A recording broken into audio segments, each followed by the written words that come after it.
3, 2, 1, action.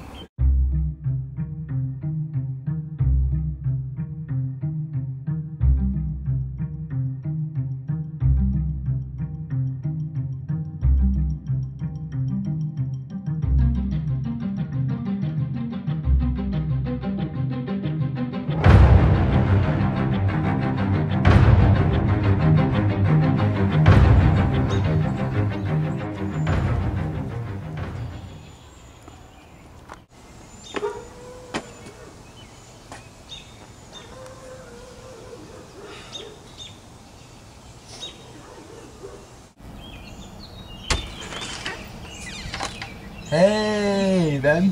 Hey Chris, what's up? I just came over for the English project. Oh, you mean the parody project? Yeah, I'm not doing that. I'm actually heading west in a couple of days. What do you mean heading west? It's our final exam. It's going to count for the grade.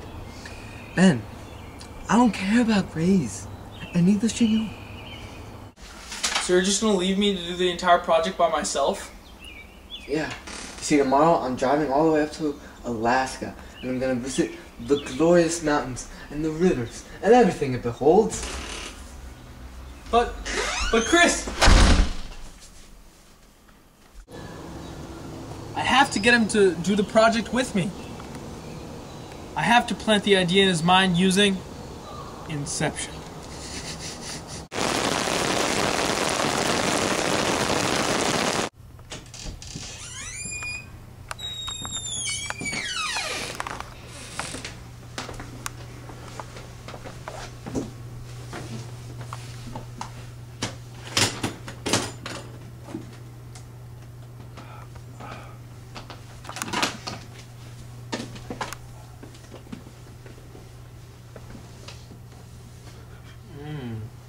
Mr. Brown. What are you doing there, Mr. Brown?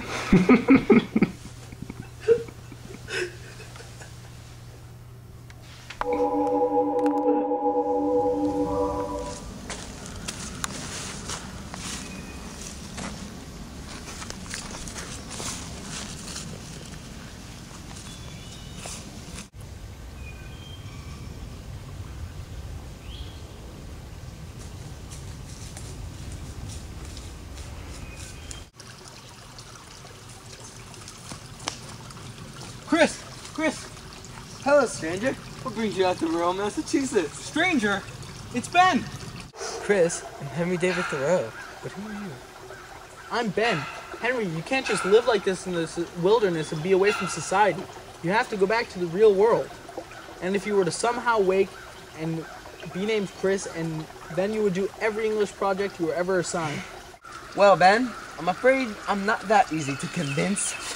I'm a man of the jungle!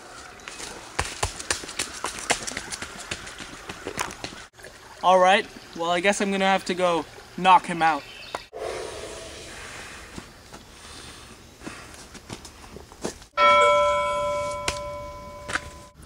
Perfect!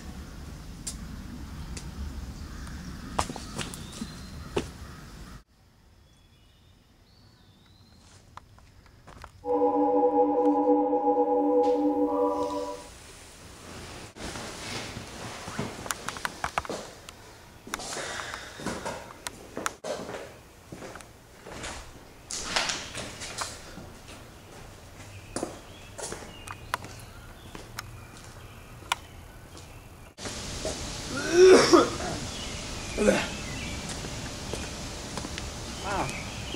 Hello, young chap. I'm Richard Hunter, the man who would never lie, never cheat, and never steal. I'm Ben. Ben! Well, Ben, my good son, would you like to hear the story of how I gained the name Ragged Dick? Your name is Dick? The one and only. Is your name circumcised? I Is don't your name quite follow. circumcised? Excuse me. Would you like to hear the story, Ben? Fine, go ahead. Well, it all started in I was walking home from a friend's house one evening. I had an English project to be doing, but I hadn't quite worked up the determination to get it started, so I decided to take the long way home.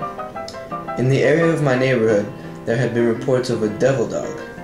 The dog was known to bite off the fingers of those he didn't deem worthy.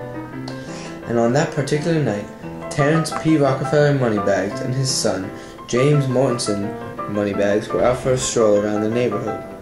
All of a sudden, the dog appeared out of nowhere and tried to attack James, but I jumped into the dog's way just in time.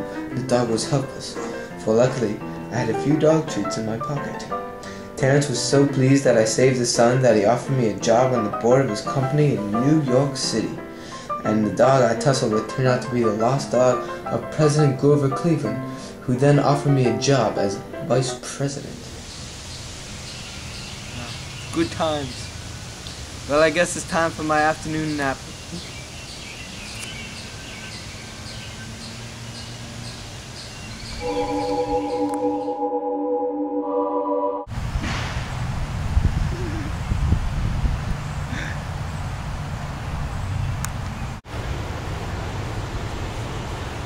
Please, Chris, sit down.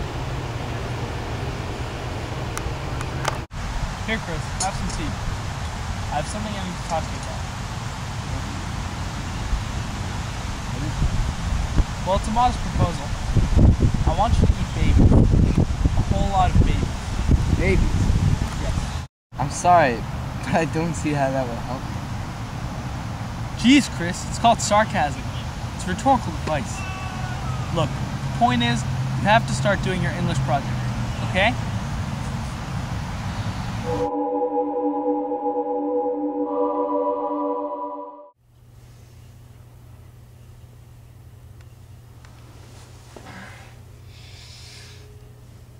Ben, what are you doing in my bed? We have an English project tomorrow. What are we gonna do? I think I have a few ideas.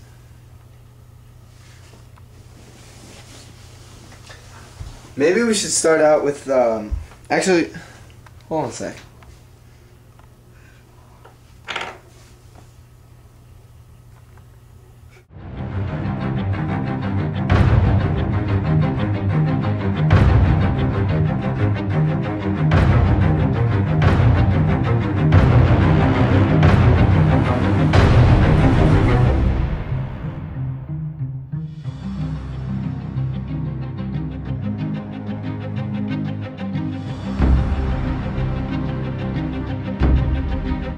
Richard Hunter, the man who would never lie, never cheat, or never laugh during a scene.